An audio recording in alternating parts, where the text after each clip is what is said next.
Today, AT&T revealed nearly all of its customers were part of a massive security breach. Suzanne Lemonnier talked with one expert on what you need to know to protect yourself.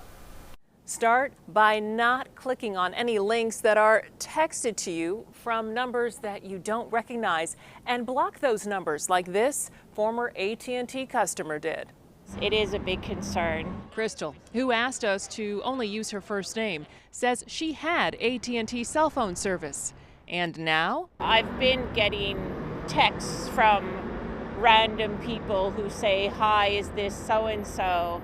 And I mean, I know enough to know that's a scam, but a lot of people wouldn't. Like, sometimes I thought it was an honest mistake, and I replied and said, "Wrong number," and then they try to engage you further, and then I'm like, scammer, and I block. Governors State University's Bill Cressy, also known as Professor Fraud, says that's the right thing to do. I have faith in my fraudsters out there that pretty soon they will be sending out emails and text messages telling people that they were victims of this AT&T hack that you saw in the news, and that, go to this link and we'll provide you with identity theft protection.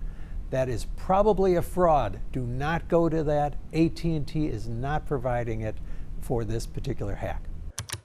Hackers got access to the records of calls and text messages of nearly every AT&T cellular customer between May and October of 2022.